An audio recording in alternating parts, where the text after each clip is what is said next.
Okay,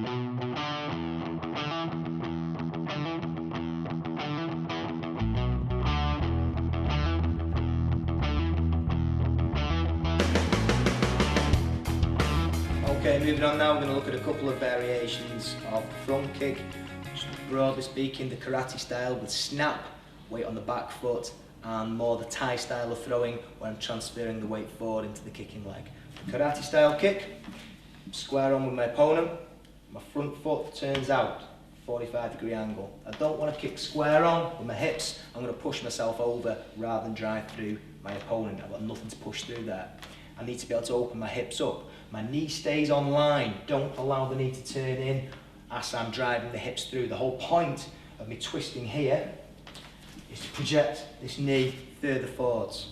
Okay? I'm pointing my foot, I'm pulling the toes back, I'm kicking with the ball of the foot. The reason I kick with the ball of the foot in either variation of the kick is because it adds distance to the kick. If I kick with the flat of the foot with the heel, my hamstrings are going to tighten up, they're a lot shorter when I've got my toes pulled back this way, and I'm going to lack penetration on the kick. The karate style kick is performed with snap, and I'm striking on the upward phase of the motion. I'm either using it sort of groin, lower stomach level, pubic bone area really, for a street style situation. If you actually get kicking distance, it's rare that that actually happens, but I have seen it used effectively on occasion. For the tournament end of things, we're looking more solar plex or again into the floating ribs. The knee comes up, I strike on the upward phase of the motion and a pull back, kicking up into the target and pulling off. Keeping my weight on the back foot the whole time. Again, like with the karate style round kick, I want a nice sharp pull off.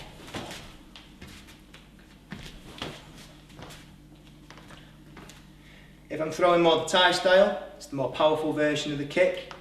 I personally still prefer to use the ball of the foot like I say. I have seen some people do this with the flat of the foot, but it won't give you as much penetration on the kick. Again, the front foot turns forwards on the 45-degree angle, but instead of coming up and hitting on the upward phase of the motion's more like pedaling a bicycle. I bring my knee up and I push through here. So it's a pushing front kick. Okay? So again, I can use this into the body, I can use this into the knee, or I can use this push kick to check into the hip flexors if the person tries to throw a rear kick. Okay? So I really want to get the hips through ballistically, the shoulders back to get my momentum driving forwards and through the target.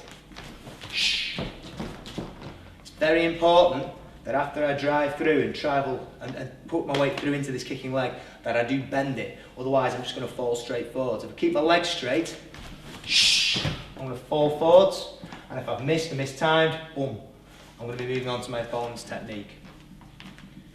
So there are other options, but the basic option is, after you've driven through, pull back. Knee up, drive through the target, and bend the knee so I don't fall forwards. Thank you. Okay, so we're just going to look now at the two basic variations of the front kick on the pad. If I'm throwing the karate style version, my partner holding the pad wants to angle the pad down. Remember, I'm striking on the upward phase of the motion, I'm driving up into the pad. If I'm going for the push kick, he's going to make sure he's got a really solid stance so I don't knock him over with the kick, and he's going to hold the pad flat. This time it's more like the bicycle movement, the cycling. The knee comes up and pushes down and forwards and through into the pad. We'll just have a look at a couple of them at speed, so if we go with the karate one first.